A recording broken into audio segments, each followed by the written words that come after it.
Oke. Halo, Assalamualaikum warahmatullahi wabarakatuh. Perkenalkan, nama saya Novian Rizky Dewanta, absen 35. Lalu sebelah Saya Geniska Kiara Cindy, nomor absen 13. nah di sini kami akan melakukan diskusi tentang benchmarking sebuah perusahaan atau sebuah instansi yang dapat kita terapkan di kantor kita masing-masing. Nah, kita mulai dari kantor mana yang kira-kira cocok buat ini permasalahan yang ada di kantor kita, Denis? Gimana kalau ambil kantor KPPN Jakarta 5? Di sana itu ada beberapa permasalahan. Yang pertama terkait pelayanan CSO-nya, di mana banyak keluhan dari Satker yang merasa bahwa layanan CSO di KPPN Jakarta 5 itu responnya lambat, terutama yang ada di WhatsApp. Jadi ketika Satker itu ngasih tahu sama pegawainya via WhatsApp, itu tuh banyak sekali mereka yang merasa responnya itu lambat. Nah, yang kedua adalah tentang kedisiplinan pegawai maksud saya. Nah, pegawai-pegawai di sana terkadang masih banyak yang enggan untuk mengikuti rapat walaupun sifatnya itu virtual. Jadi kalau misalkan Zoom gini nih, sedikit gitu pesertanya. Padahal kan harusnya semua ikut join gitu kan, supaya penyampaian informasi dari kepala kantor atau narasumber itu bisa sampai jelas ke masing-masing pegawainya. Nah, kalau menurut Novian nih, kira-kira permasalahan itu bisa kita ambil nggak? Cocok banget sih. Apalagi itu terkait ini ya, apa namanya etika publik ya. Dan yang layanan itu udah pasti berpengaruh sih terhadap pelayanan suatu instansi gitu. Nah, aku setuju tuh yang permasalahan dua itu. Nah, mungkin kita dapat milih instansi mana nih yang kira-kira cocok nih, yang udah berhasil terbukti dah buat mengatasi hal tersebut. Kalau dari aku, untuk permasalahan yang CSO tadi, itu Ya. aku merujuk ke salah satu inovasi atau layanannya BPJS. Jadi BPJS itu ada layanan yang namanya Pandawa. Jadi para penanya atau peserta BPJS itu bisa menghubungi admin atau customer service-nya BPJS lewat aplikasi itu. Nah, kenapa pilih layanan Pandawa? Karena basisnya itu WhatsApp. Kita kan tahu satker-satker sekarang lebih familiar sama WhatsApp karena mereka kan kebanyakan udah berusia lanjut gitu kan. Jadi kalau misalkan pakai aplikasi lain atau nambah atau buat aplikasi baru itu juga akan merepotkan mereka gitu. Oh, bagus juga itu idenya. Nah, Iya. kalau aku sih ini ada nih di kantor KPPN Ketapang. Jadi dia ini kan termasuk ini ya 3 kantor layanan terbaik ya yang ku dengar. Dan dia tuh juga ini nerapin media namanya Kotak Katik. Oh, Media kode media kode etik di situ. Jadi setiap pegawai yang melihat atau apa namanya itu mengetahui ya teman lainnya melakukan pelanggaran kode etik, kita bisa nulis tuh di kotak tersebut. Jadi orang tersebut nggak bakal tahu ini yang nulis siapa. Nah itu nanti bisa dibaca-baca buat atasan supaya mereka bisa saling introspeksi diri lah antara teman satu sama lain. Jadi kalau gitu kan nggak ada istilahnya takut lapor atau takut kalau misal aku ngelaporin temanku gimana ya. Nah itu mungkin nggak akan terjadi karena itu dirahasiakan di kotak tersebut, namanya media Kotak Katik. Itu sih inspiratif banget ya, terus juga caranya mudah ya. Nah, kalau balik udah mudah lagi nih banget. sama layanan Pandawa, kenapa sih menurutku Pandawa itu cocok? Karena selain dia basisnya WhatsApp, dia juga mengakomodir pertanyaan-pertanyaan berulang dari penanya. Nah, itu juga sama aja kayak kita mengakomodir pertanyaan dari Satker. Jadi ketika kita ditanyai hal yang serupa atau hal yang sering ditanyai, kita nggak perlu jawab lagi tuh. Kita cuma tinggal nyiapin booth buat jawab pertanyaan-pertanyaan itu. Terus yang kedua, ini juga lebih ada kepastian dari segi waktu. ketika penanya itu mau menghubungi CS, kadang kan kita ngerasa kok nggak dibalas-balas ya, tapi dengan aplikasi atau inovasi Pandawa ini, ada ketentuan ketika penanya udah masukin link masalahnya dia apa, 30 menit maksimal dari dia ngisi link itu, dia langsung dihubungin sama CSO-nya. Nah, kalau gitu kan Satker juga nggak ngerasa di PHP gitu. Ini kok nggak dibalas-balas ya sama CSO-nya? Oh gitu, berarti emang ini ya menjamin kualitas sekali ya. Maksudnya nggak membuat customer tuh nunggu terlalu lama gitu loh. Kalau Ya, yang dari Pandawa itu, ya jadi udah ada bisa dibilang kepastian lah. seperti itu. Iya, bisa Hmm, dibilang seperti itu. aku juga setuju itu. Terus untuk ini penerapannya gimana kira-kira? Memungkinkan nggak kalau yang itu tadi diterapin di kantor KPPN 5 Jakarta itu?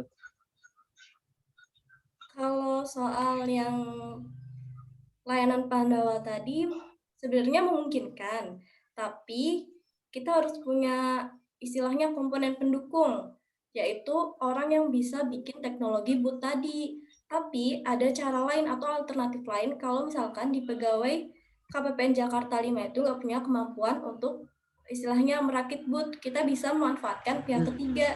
Jadi menurutku itu bisa bisa aja sih diterapin, tinggal gimana kita nyari SDM yang bisa atau punya keterampilan di pembuatan boot tadi. Oh gitu ya. Kalau Kalau soal yang kotak-atik gimana? ya mungkin kalau media kotak-atik nih masih ada menurutku ya masih ada sedikit hambatan sih seperti misal ada temanku nih yang mau ngelapor, aku tahu, terus dia ngancam. Nah gitu nggak jadilah dia ngelapor. Hmm. Nah itu mungkin masalahnya itu. Dan itu kadang pegawai itu juga nggak tahu ini kotak buat apa, buat ngelapor, tapi dia tuh nggak tahu. Nah itu harus ada yang mencontohin gitu menurutku sebenarnya. Iya ya. Itu sih. Tapi Nah terus kalau apa lagi? sarana prasarana yang dibutuhkan kira-kira gimana? Untuk sarana simple sih, kayak kotak box itu aja sama meja buat naruh kotaknya itu. Hmm. Jadi itu simple tapi outputnya diharapkan besar gitu loh. Jadi kalau kita simpulkan kedua inovasi tadi bisa masuk ya sama permasalahan yang kita angkat di awal. Bisa bisa, menurutku bisa. Nah, selanjutnya nih tentang keterkaitannya sama nilai-nilai aneka. Menurut Novian gimana? Kalau menurut aku ya, menurut yang apa nih yang CSO atau yang media kotak katik tadi. Bebas, boleh mana aja. Nanti kita Oh, bisa saling melengkapi. gitu ya. Oke. Berarti ya kalau aku sih menurutku yang kotak katik nih lebih ke nilai apa nih? Etika publik karena dia tuh fungsi untuk menyadarkan pegawai-pegawai itu ada agar mematuhi etika yang udah diterapin gitu loh. Itu juga merupakan pertanggungjawaban kepada masyarakat karena kalau sini kan pegawai itu kan digaji dari pajak kan, terus dari masyarakat juga. Dan kita harus menumbuhkan kepedulian itu dengan melaksanakan kode etik tersebut dengan baik. Jadi masyarakat itu melihat kita, wah aku udah gak sia-sia nih udah bayar pajak, tapi pegawainya pun elan-elan kayak gini. Itu kan juga agak gimana gitu loh.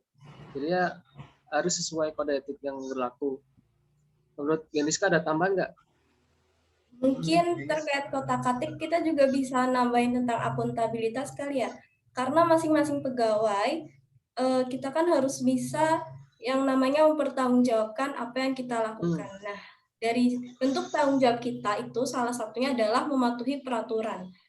Semakin banyak kita dilaporkan, itu artinya kita kurang bertanggung jawab. Jadi kita bisa dikatakan kurang memiliki atau menanamkan nilai akuntabilitas. Menurutku itu sih. Boleh tuh tambahan juga akuntabilitas. Nah, terus kalau yang office tadi, customer service officer tadi, menurutmu dikaitin dengan nilai apa dok? Ini Kak.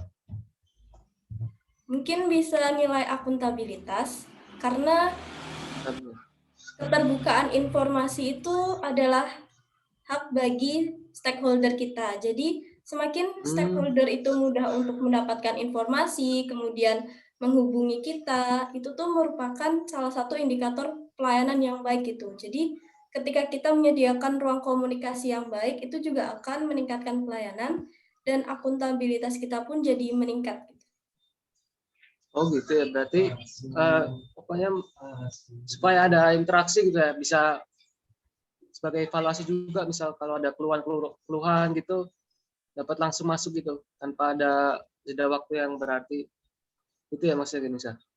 Ya benar banget, setuju banget sama Novian. Ada lagi nggak ya kira-kira kalau untuk yang CSO tadi? Kalau tentang ya, komitmen mutu gimana?